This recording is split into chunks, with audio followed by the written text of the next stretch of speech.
Good morning, everyone. Huh. Just look at all my friends. Brian just came out and was out here, and as you've seen in a previous video, we lost one turkey to a predator, a skunk. But we've been free ranging the turkeys basically every morning just to get them out, let them get some grit in their for their gizzard. But Brian was just out here and he was like, how come we have 11 turkeys and why is that one so big? And there was a Jake, like a wild Jake, messing with the turkeys, fighting with them. So anyways, that was kind of funny. So Brian went over and it took the new turkey a minute, or the wild turkey, to realize that Brian was there, and then it took off. So that's funny. But we had that happen last time when the turkeys, especially when they got really big, they were calling in. So there were other wild turkeys that would come to the netting, kind of to see like what was going on. So that's kind of funny. What do you guys think? Did you have a visitor? So we just got back from a really amazing trip to Killarney, and some kind of pretty big decisions have to be made here. We have to butcher the rabbits in the next couple of days. I'm finding, and I found this last time, that when it gets really hot in the summertime, they really stop eating. And it makes sense, right? It's in 30 degrees Celsius weather or warmer, which it's supposed to be next week. They just stop eating and they stop putting on weight, or they don't eat as much, or the food that they're eating, they're not transferring into gained weight. So I'm trying to mentally work myself up to it, and it is so hard. Like, I hate butchering day. And sometimes I really question why I do this. And this year has been particularly hard raising the rabbits.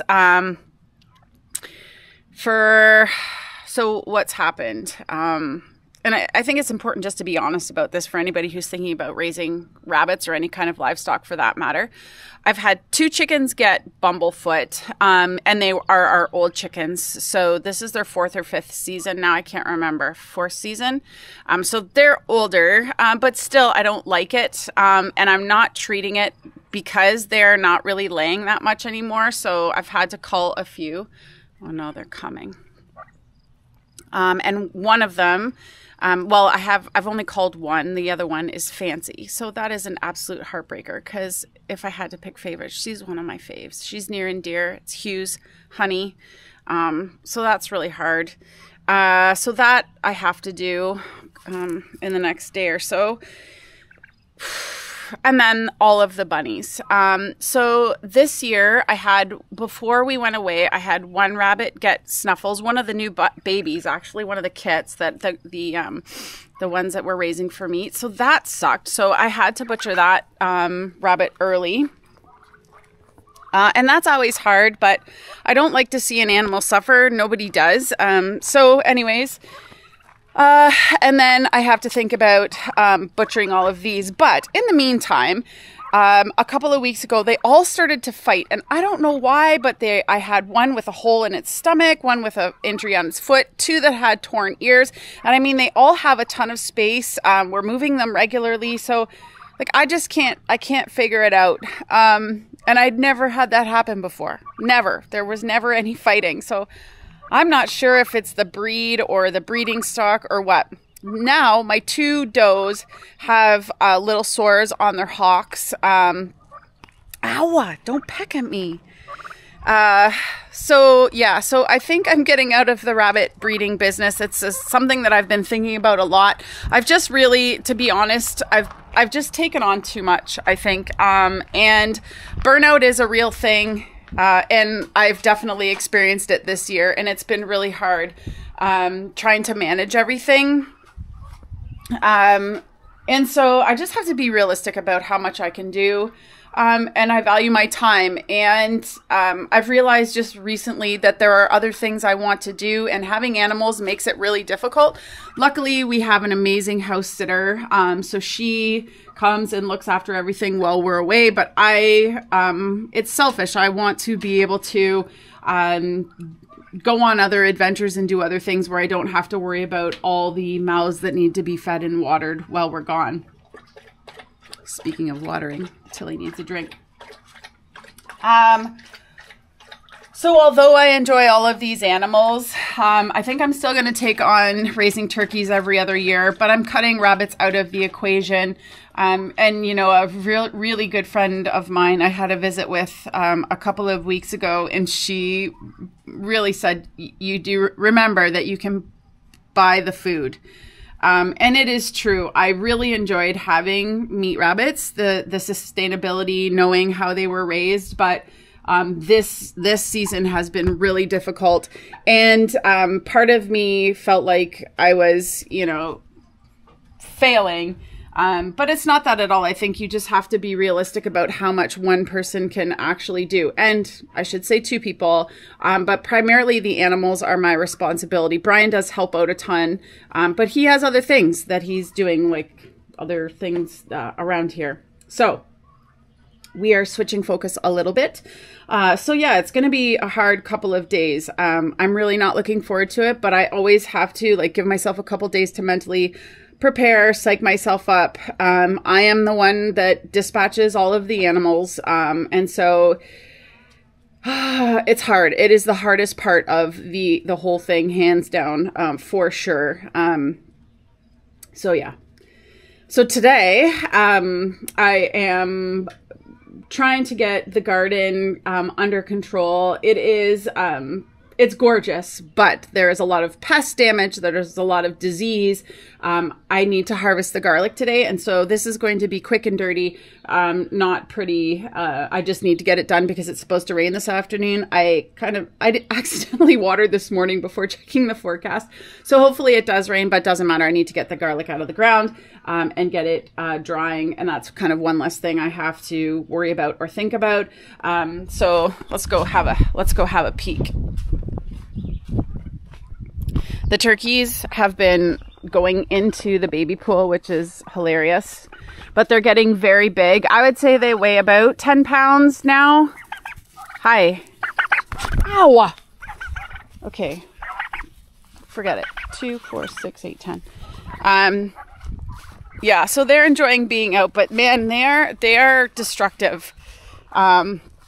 They just like tear down fences and fly over fences, and yeah, but they're fun. They're fun to have, and I like free ranging them. We free range them in the morning mostly, and then lock them up at night. I tore out all of my strawberries and planted some perennials because I was feeling it. There are a lot of weeds, but Brian's carrots are looking really great. I have to get this garlic out of here this morning. Kale is doing really well. Lots of volunteers just going haywire. The chickens, our new chickens, my OG chicken posse never got in the garden. But these new chickens, man, I can't keep them out. So they scratch and terrorize the garden beds, but whatever. Lots of jalapenos coming on, which is great. The zinnias are beautiful.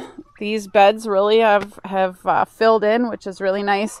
I hope to get these peas out of here today. They still are producing peas, but I have to try and get them out of here today.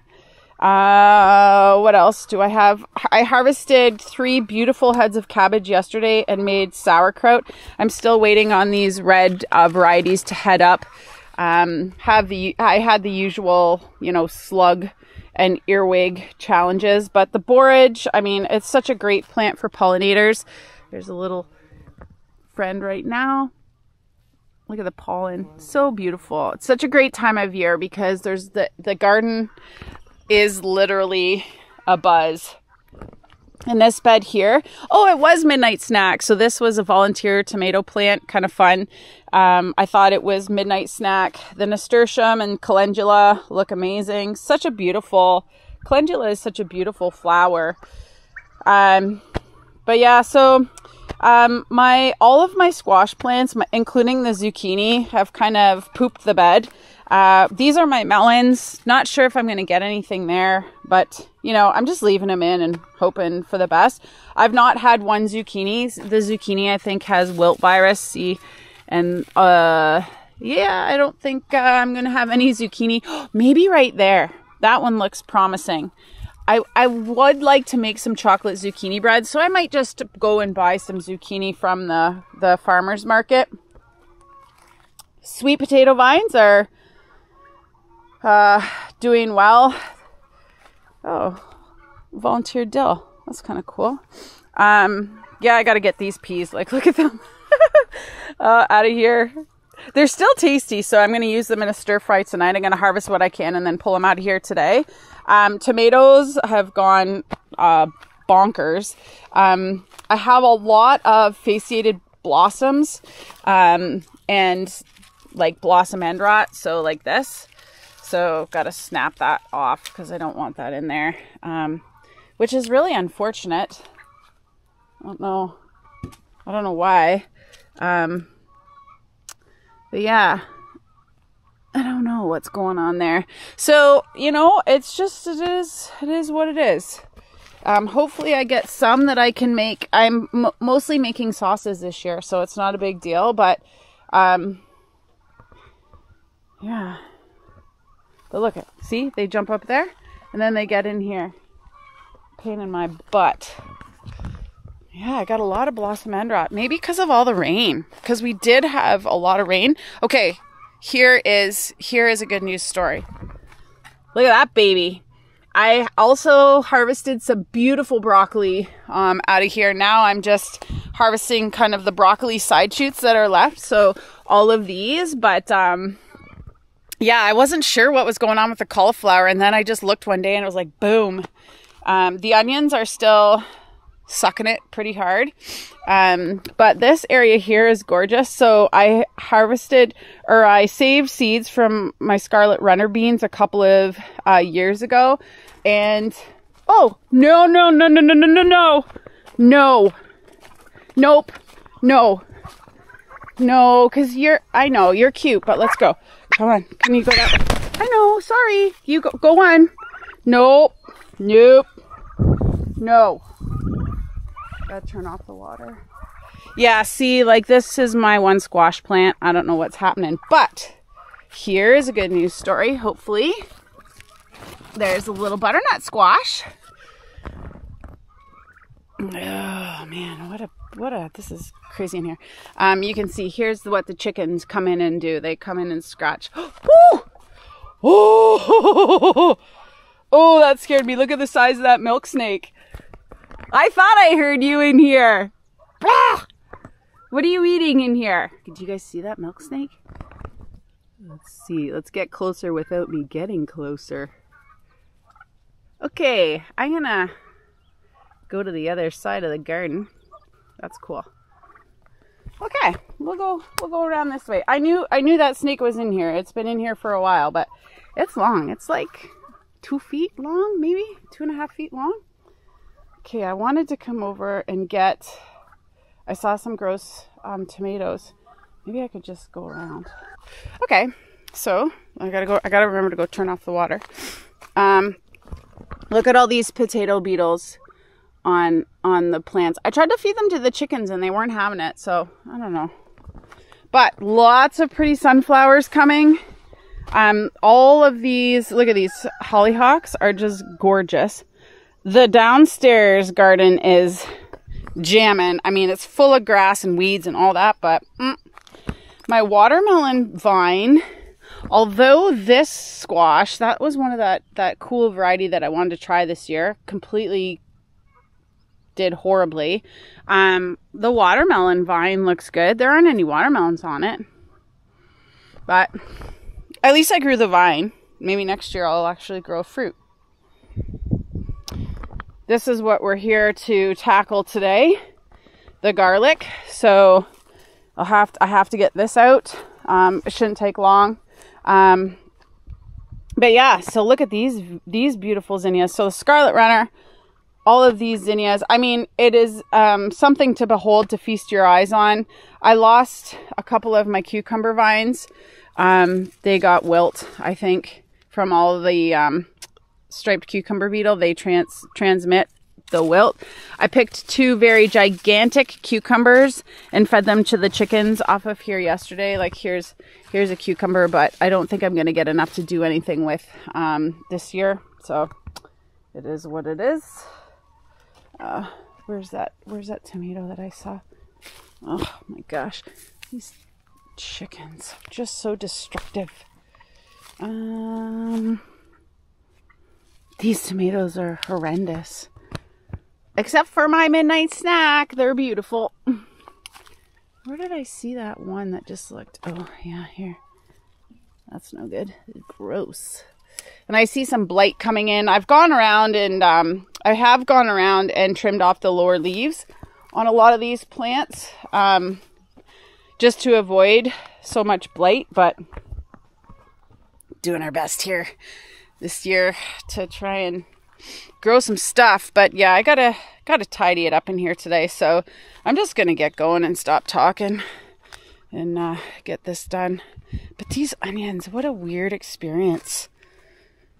I mean, you know what, my plan is just to try and let them get big enough that I might be able to use them in like pasta sauce and stuff like that, in the pasta sauce that I'm gonna make, because they are definitely not storage onions, but whatever. But hang on.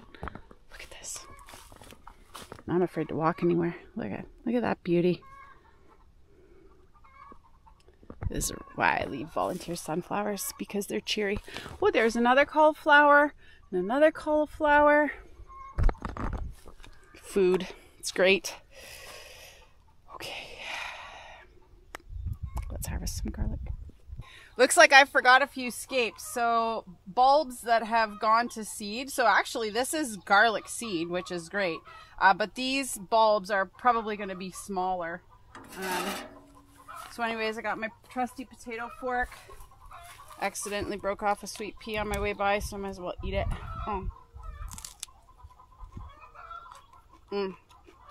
Oh, those are so good.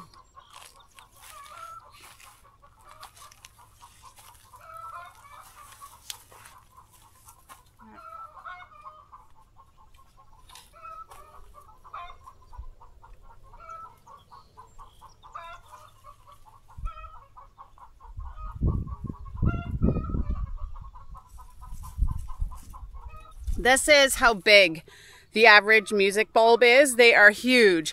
And if you remember from when I planted, I amended this bed heavily and the soil was so creamy. Like, it was beautiful. And that is the benefit of amending your soil. So these are absolutely ready to pick. So you can tell when they're ready, when these first 2 leaves are brown. And actually, I think the first 3 leaves were brown. So you don't want to leave them too long, but we were away. So I'm just going to get to harvesting the rest of these. It should go pretty quick because it's easy digging. When you're digging, you just want to make sure you get under the bulb and not into the bulb, which I just accidentally did on one. And I made the mistake of not shutting off the valve to this bed this morning when I watered. But it actually makes the digging a lot easier, so.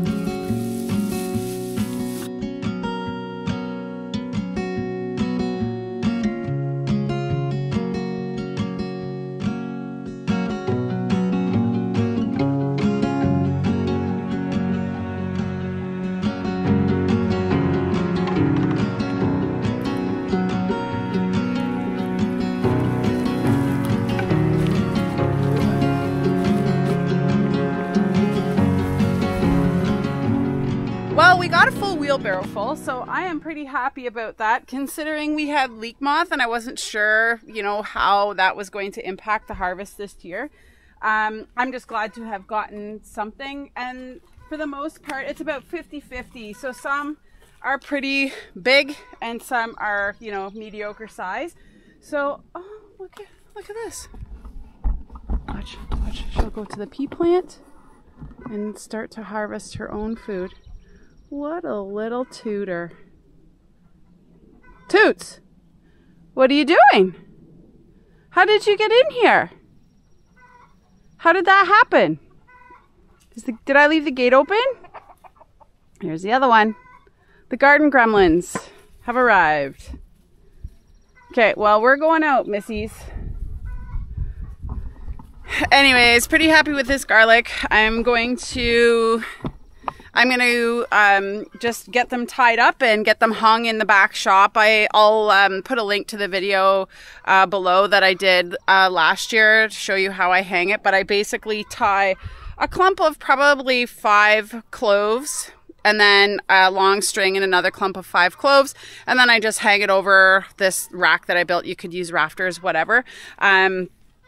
And then normally we put a fan on it. And because it's supposed to be so hot and muggy next week, I'm pretty sure I'm going to put a fan on it. I've got the fan I use actually on the rabbits right now. But as you know, they're going to be butchered at the end of this week. So yeah, so just really grateful for the harvest this year because it has been a struggle in the garden for me with some stuff. So I'm just glad that even with the leek moth, we were able to harvest this. And then maybe next year I might take a break of growing garlic or put netting on it next year to stop the moths from laying eggs. So we'll see, but we'll cross that bridge next year. So anywho, let's go get this done. Thanks for watching. Have a great day, and we'll see you next time.